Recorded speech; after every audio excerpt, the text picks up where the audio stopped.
सुप्रभात बच्चों, मैं ज्योति बाला आप सबकी हिंदी की आचार्य राजकमल सरस्वती विद्या मंदिर धनबाद से। बच्चों, आज के वीडियो में मैं कक्षा 10वीं की हिंदी की पाठ्य पुस्तक क्षितिज के काव्यखंड में संकलित राम लक्ष्मण परशुराम संवाद की काव्यांश 4 की व्याख्या बताऊंगी। प्रस्तुत काव्यांश गोस्वामी दास जी के द्वारा रचित श्री रामचरितमानस के बालकांड से लिया गया है। अवधी भाषा में रचित इस काव्यांश के कठिन शब्दों के बारे में पहले हम लोग जान लेते हैं। तो आइए बच्चों, देखते हैं इस काव्यांश के कठिन शब्द को।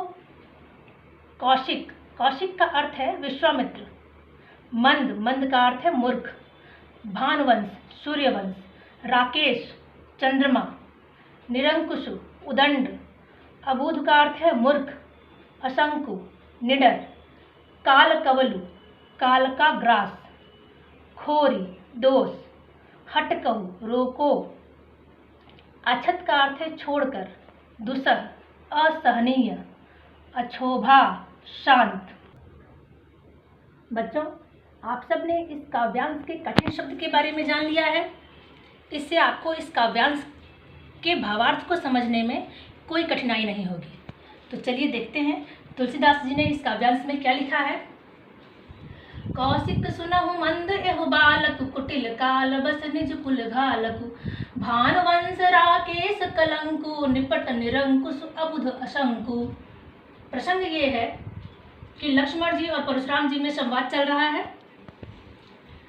परशुराम जी अपनी वीरता के बारे में बखान कर रहे हैं, तब लक्ष्मण जी उनको व्यंग्यमान छोड़ते हैं, जिससे अत्यंत क्रोधित होकर परशुराम जी ने विश्वामित्र मुनि से कहा कि हे विश्वामित्र, सुनो, यह बालक जो है वो बहुत ही मूर्ख और कुटिल है।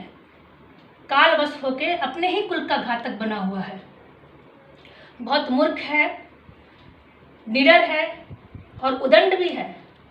अपने भानुवंश के, सूर्यवंश के, चंद्रमा के कलंक के समान है। काल कवल हो इहि खच्छन माही, कहो पुकारी खोरी मोहि नाही। तुम हटकहु जो चहु बारा, कही प्रताप बल रोष हमारा। इसीलिए हे कौशिक, हे विश्वामित्र, मैं पुकार के कह रहा हूँ कि यह बालक कुछ ही क्षणों में काल के वश हो जाएगा, अर्थात मेरे द्वारा मारा जाएगा। तब कोई मुझे दोष नहीं देना। अगर तुम इस बालक को बचाना चाहते हो तो इसे रोक लो और मेरे प्रताप, बल और क्रोध के बारे में इसे बताओ। परशुराम जी के गर्वपूर्ण एवं क्रोध से भरे इन वचनों को सुनकर लक्ष्मण जी ने व्यंग्य शैली में कहा, लखन कहो मुनि सुजस तुम्हारा, तुम्हें अछूत को बरने पारा।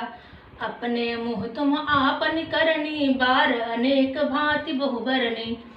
लक्ष्मण जी ने कहा कि हे मुनि, हे परशुराम जी, आपके सुयश को बखानने वाला, आपके यश को बखानने वाला, वर्णन करने वाला और कौन है आपके सिवा।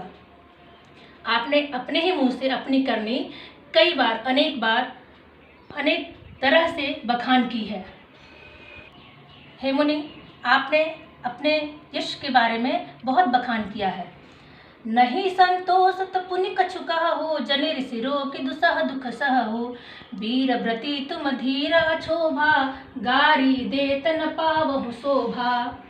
लक्ष्मण जी कहते हैं परशुराम जी से कि अगर अपने गुणों के बखान करने में अगर कोई कसर रह गया हो, अगर अभी भी आपको कुछ कहना है तो आप उसको कह डालिए। अगर अभी भी मन में संतोष नहीं है तो उन गुणों को भी बखान कर डालिए।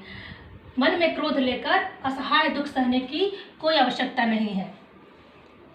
आप वीरव्रत, हे वीरव्रती, आप गंभीर हैं और शांत स्वभाव वाले हैं, वीरव्रत को धारण करने वाले हैं। आपके मुख से अशोभनीय बात शोभा नहीं देती। सूर समर करनी करही, कहीं न जना वही आप। विद्यमान रन पाय रिपु, कायर कथहि प्रताप। हे मुनिवर, हे ऋषि, जो योद्धा होते हैं, सूर होते हैं, वो रणभूमि में जाकर अपने कार्यों का, अपने यश का बखान नहीं करते। शत्रु के सामने रणभूमि में वो अपने कार्यों से अपनी पहचान देते हैं। वीर रणभूमि में जाकर अपने कार्यों का बखान नहीं करते। जो कायर होते हैं वो अपने कथनी के द्वारा बखान करते हैं, वीर तो अपनी करनी के द्वारा अपनी पहचान बता देते हैं। तो देखा बच्चों आपने कि कितनी आसानी से आपको इस काव्यांश का भावार्थ समझ में आ गया। आइए देखते हैं कि इस काव्यांश का भाव सौंदर्य क्या है।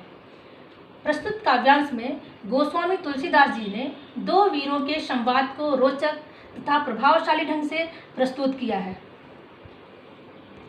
इस काव्यांश का शिल्प सौंदर्य क्या है।